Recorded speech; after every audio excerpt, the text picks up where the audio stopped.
Hey everyone, welcome back. The executive search industry is experiencing a fundamental transformation as artificial intelligence moves from supporting role to leading performer. Some reports show that AI will handle 95% of initial candidate screening, revolutionizing how we identify and evaluate top tier talent. Yet this shift raises critical questions. Can AI virtual recruiters truly understand the nuances of executive leadership? How do we balance algorithmic efficiency with the human insights essential for C suite placement? Today, I'm joined by Bill Kasko, President and CEO of Frontline Source Group, a nationally recognized staffing and recruitment firm with over 21 years of industry leadership. We'll explore the emergence of AI powered virtual recruiters and if they can amplify human relationship building and cultural assessment for organizations. To support the show, click subscribe and like on this video and visit chrishood.com/show to subscribe on your favorite podcast platform. Follow us on social media or email me directly at show@chrishood.com. I'm Chris Hood, and let's get connected. Connecting. Access granted. It's the Chris Hood Show, where experts, creators, and change makers discuss how AI and technology are changing how we work, live, and connect. Unscripted, unfiltered, and unhyped. 5, 4, 3, 2, 1. Your digital evolution starts now. Here's your host, Chris Hood.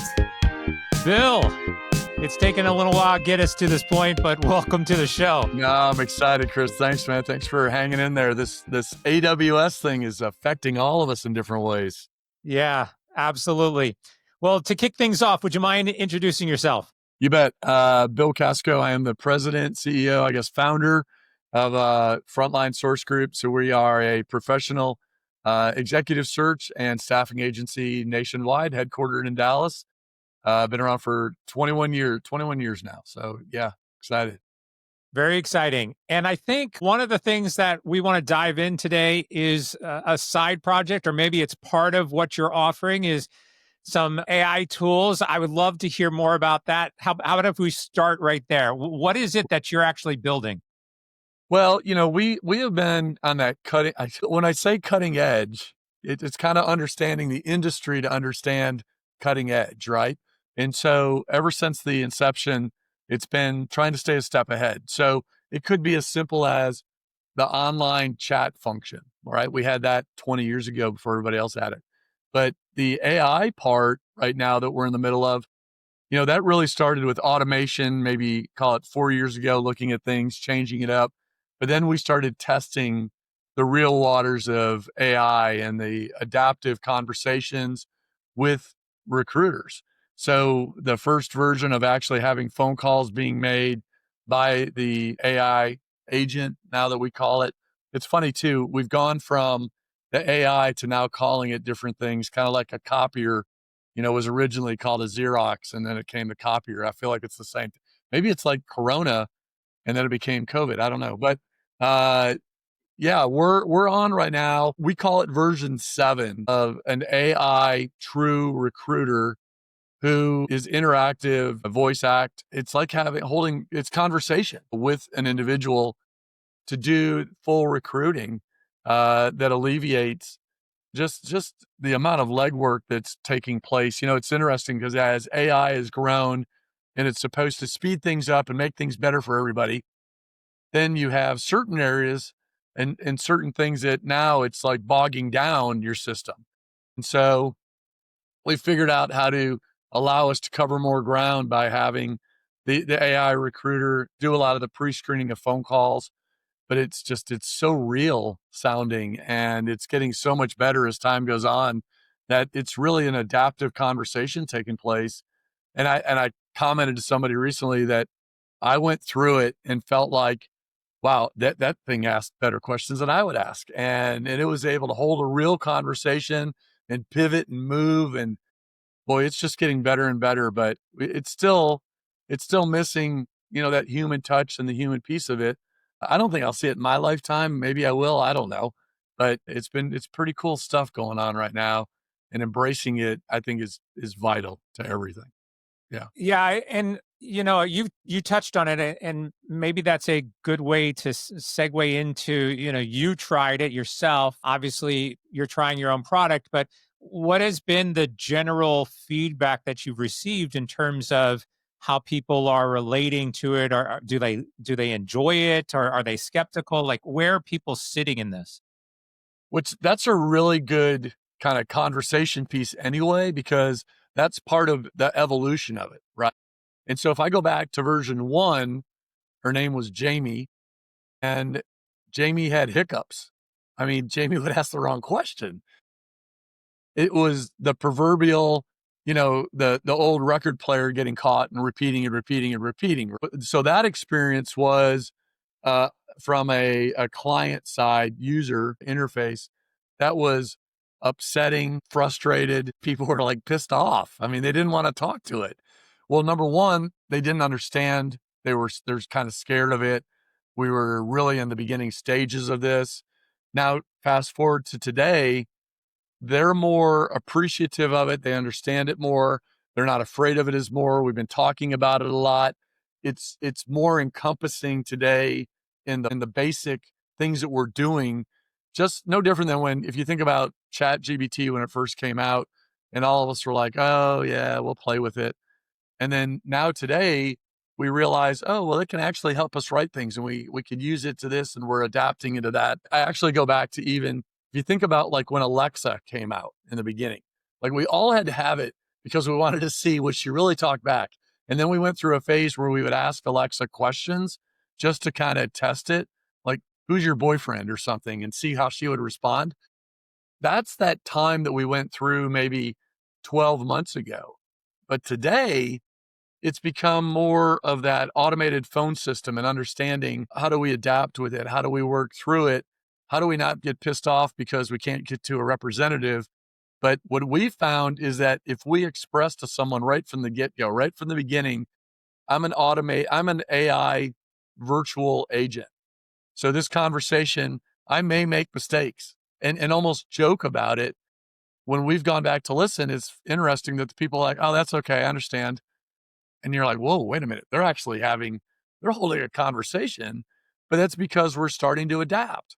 And that's part of the evolution going back to maybe the microwave, right? How many bags of popcorn did we burn with the microwave until we figured it out?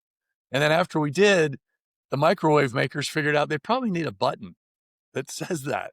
And I think that's where we're going with all of this is that people are learning to adapt and they're not as afraid anymore as they were. They're still worried, but even that's, I think, overrated. That's a whole nother discussion. But they're becoming more comfortable with the product as it grows, as we all use it in different ways to adapt around it.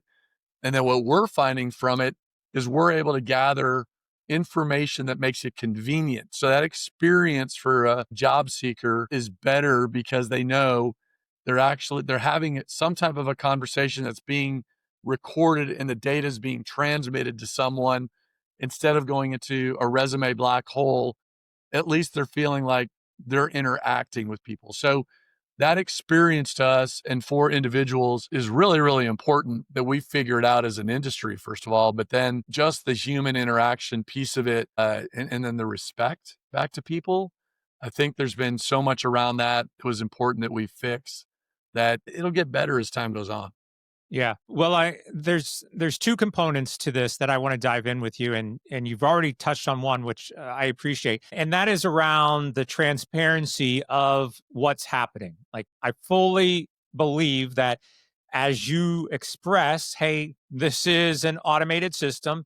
If you inform them up front, like I might get mistakes, that people right now are a little bit more forgiving. At least they understand, as opposed to you don't tell them this, you masquerade it as being a real person, and then there potentially could be a little backlash, from that process. And you've already touched on it that you're probably seeing the same results, right? Yeah. And I think that's something that as time goes on, I mean, I would expect at some point we're going to have some government regulation come into this, right? Because we already know that the masking that's behind it, the scams, the phone calls, we're all concerned about that. Look, I get it. And I think that down the road, we're going to see some type of an indicator to tell us I'm not actually speaking to a human. But what we found is that if we have that conversation up front and make it, I don't want to call it a warm and fuzzy, but that's kind of what it is, that you feel comfortable, then you're going to have a better interaction and we're going to get a better response rate of people conversing. Now, one of the things that we do different today than what we did 2 years ago with version 1 is that in that case, the outreach we were doing was automated. So someone would apply to, actually, that's not true. What we did originally was we embedded the agents into our internal database system to make outbound phone calls to people that weren't aware, number one, they were going to get a phone call, but number two, that it was coming from a computer, let's say. And that was a mistake, but the technology wasn't there yet. And so today it's been reversed into a way that they're coming into our system, the way that we've taken the approach. They're coming into our system as someone new. They're receiving our communication back to them as we normally did.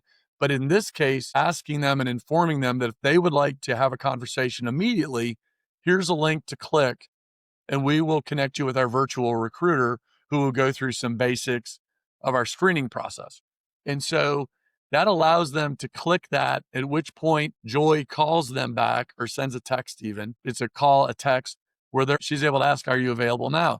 And if not, they can say, no, but can you call me back in an hour? And she will be like, sure, absolutely. So it's awesome, but it's also available 24 hours a day.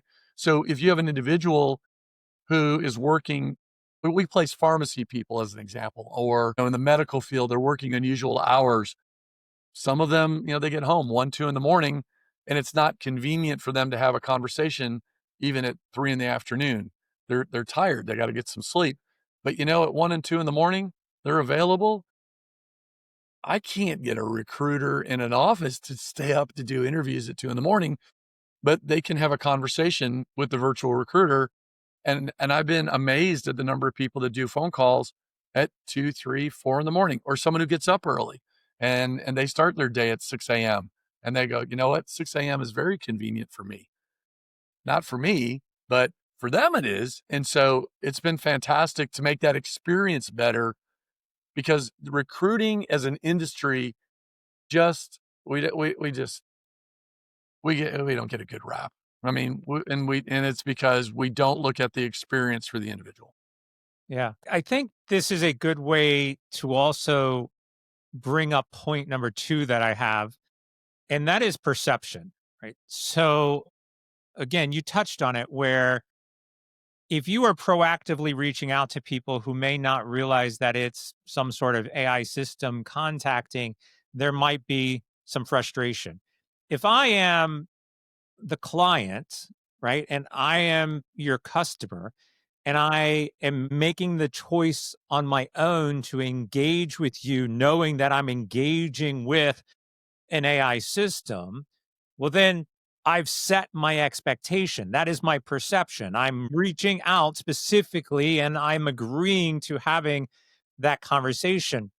Yet, what we're also seeing is that, potentially in a recruitment type of process, I'm looking for a job. I reach out to you. I know I'm going to talk to an AI system. The AI system helps me, and I believe I'm going to go off and get a job.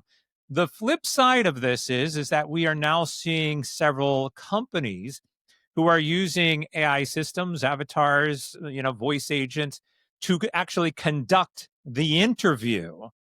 And that process, I think, is getting a lot of backlash right now, because look, if I'm applying to your company, I would like to sit down and speak with a real person. If I'm not speaking to a real person in this process, then I feel like you don't value my time.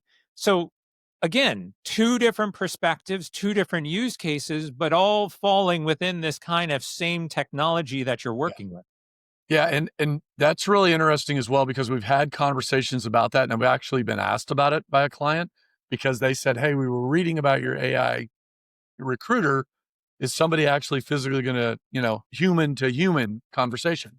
And I'm like, "Absolutely." I mean, our philosophy behind it is that's never going to go away.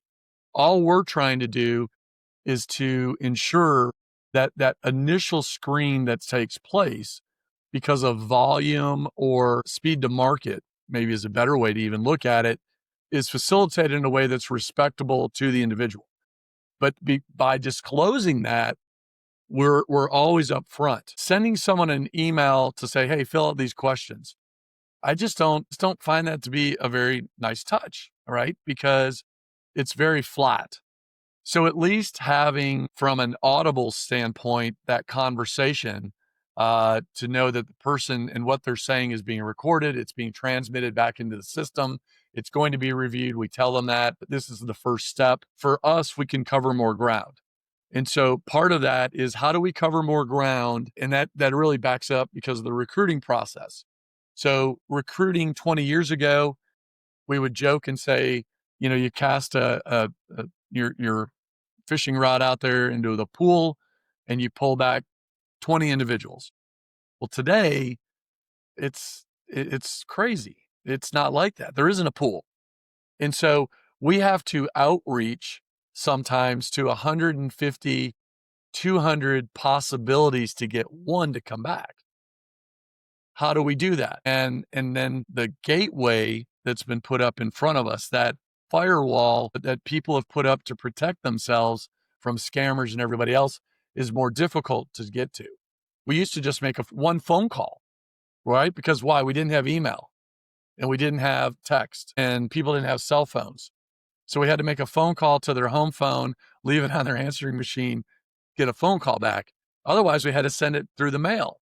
Well, as you start adding in all these different ways that we now communicate in an outreach, email, text, voicemails, phone calls, social media. I mean, you hit all of those at one time. People are bombarded, but I've still got to get through to all of them to get a response back. I mean, I don't know if you have kids that are in that age or people that work for you in that age, but I can remember not too long ago calling someone, leaving a message what I needed, and I got a call back and say, "Hey, what'd you need?" "Well, I just left you like a 5-minute detailed message." "Oh, I didn't check my voicemail. I just saw I had a missed call." You're like, okay. So you have to omni-channel market to get something back. And so that virtual recruiter, that helps get to, as I like to say, how many licks does it take to get to the center of the Tootsie Pop?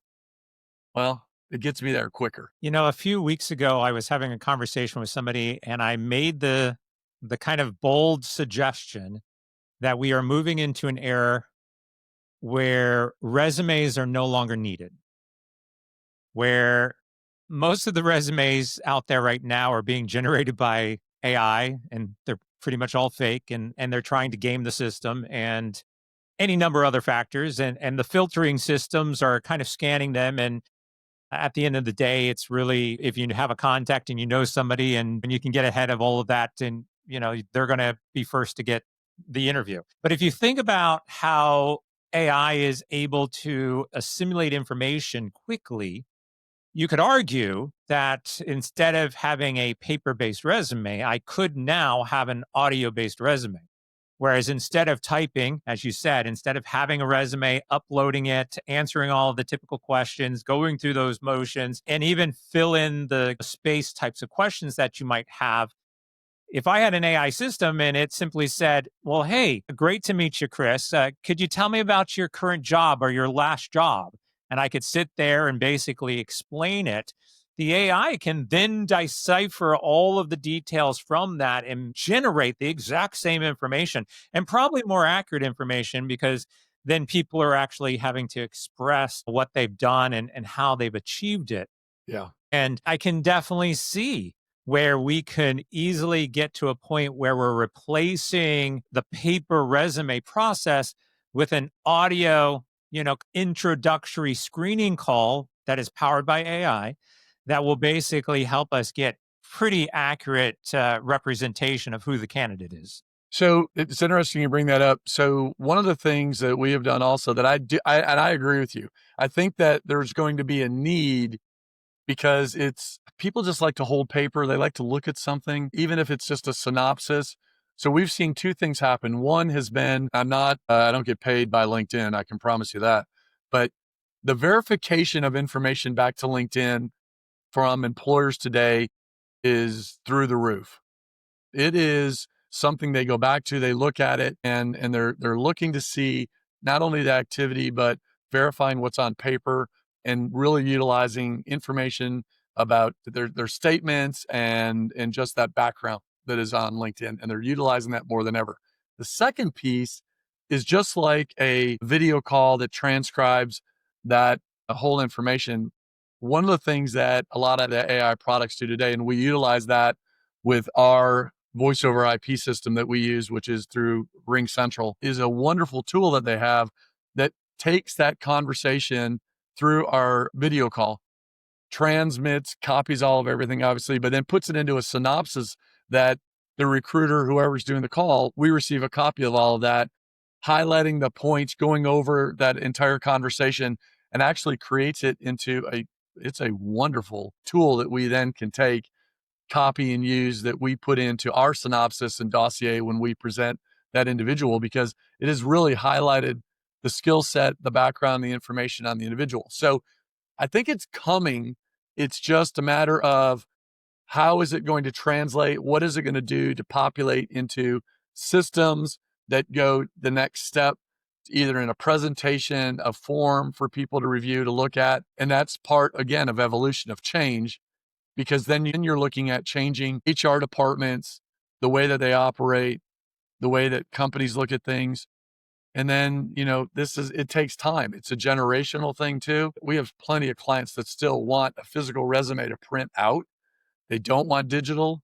We still have people that want to receive one resume at a time. It's just, there's a lot of change, and it's the accuracy too. And the accuracy is a problem still of what's being conveyed that AI interprets, and then which platforms take it and then kind of almost make it into their own way of doing things, which is why you still need humans to review, to overview, to verify, to build. But it's coming. We all know it's coming. It's better than it was 2 years ago. I mean, think about that. It's way better.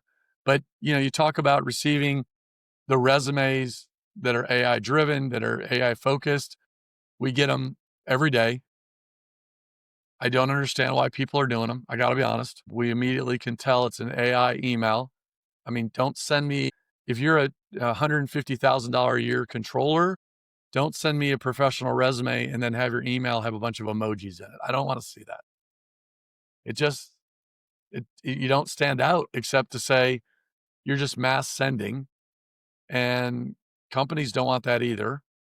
And so it's like, be smart about what you're doing.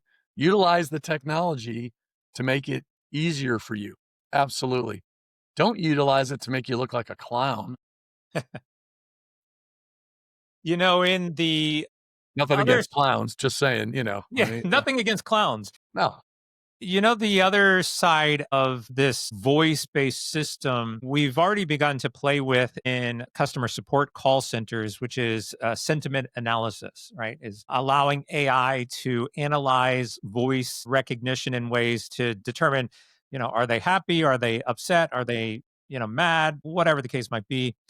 And again, if I take the same concept of that and I apply it towards the screening or interviewing process, I potentially could find ways of determining, like, is this person genuinely excited about this job? Is 100%. this person just going through the motion? Is this person aggravated because of, I've often theorized, and this is a complete total sidetrack. So anybody who's listening, here's a free idea out there for somebody. But I've often theorized that I would be able to develop a voice analysis tool that would be able to work as a matchmaker. So, for like online dating and dating services, where I could record your voice, get a sense of your personality, and then be able to match you against other voice rhythms that share similar traits. There's no difference than, if we look at blind dating and the theory of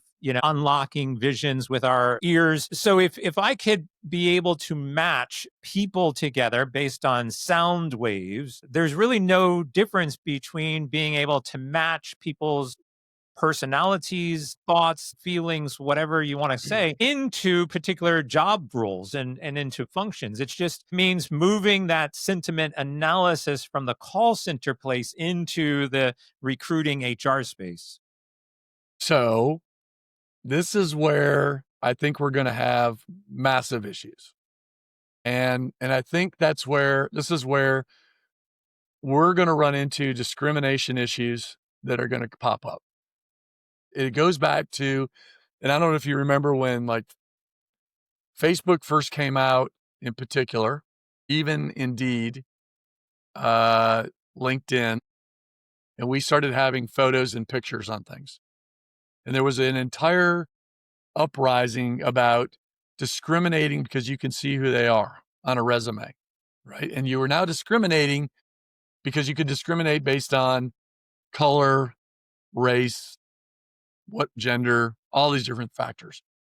So then you go into the AI piece, which again, there's concern and you wonder, and now it becomes a matter of, okay, so let's say you had a disability and you have a hearing impediment that creates a speech impediment that comes along. And now your voice isn't matching up to your skill on that. And it's the Wild West right now because your idea, I think, is phenomenal. But what's going to happen, because this is what normally does, is that our government's going to get involved in this and it's going to kind of get screwed up. Now they're going to come in to protect the ones that need to be protected. And I'm completely in agreement with that. But I hope there's a way that they can embrace the technology to figure out how to still protect and allow that to go forward. That's why I'm not sure what's going to happen, because we've had these conversations. Recruiters and I will talk about this and be like, are we going to be out of a job in 10 years? I don't know.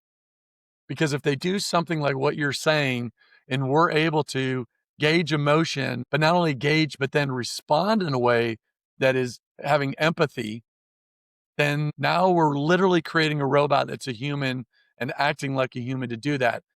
But then does it create a problem if the human touch isn't involved, that we are in some way discriminating against a person, either because of the interaction or something or communication? I don't know. I mean, I think that's like, it literally is the Wild West right now, that there's a lot of unknowns. Cause I go into the whole thing too about a video interview. And there's been an argument about that. Like, you're discriminating because no, I'm not discriminating. I mean, it's no different than sitting in person with someone. But you acknowledge that now it's not a human. So can that non-human discriminate in a way? So what if you had an AI agent doing a physical picture interview, and could they discriminate? And are they able to discriminate because they're not a human? And then there isn't a penalty. Like, there isn't anything yet doing that. Now there's plenty of stuff that's taken place saying that the AI is somehow discriminating, but it's not yet been defined as to what this is going to look like. Yeah. I mean, Well, in a lot of these cases, though, you could be able to build better guardrails, right? You could build systems that remove some of that bias. So, as an example, if somebody has a speech impediment, you could filter that out, and no one would know, right? Because the AI is just going to simulate whatever that resume dialogue output becomes, and you don't have the video elements, you don't have the imagery so that you can make the human based kind of decisions. Like, all of that can actually be improved, I think, with AI to a point. But here's an example of kind of how I think of things differently. to the point that you just made, like most organizations will conduct an interview and it will be a video interview. And yes, we're not supposed to discriminate. You and I right now are on video having a conversation. I can see you, have our own thoughts, and whatever the case might be. I've often argued that what you need to do with any type of interview practice within your organization is have somebody not related to the role do the interview and then share their findings, removing some of the the descriptors. So instead of saying he or she, you say they, right? Like you can do that. And then that way the hiring team does not have any information about who the individual is. But too often in these organizations, the hiring manager is having the interviews and making the decisions and doing that.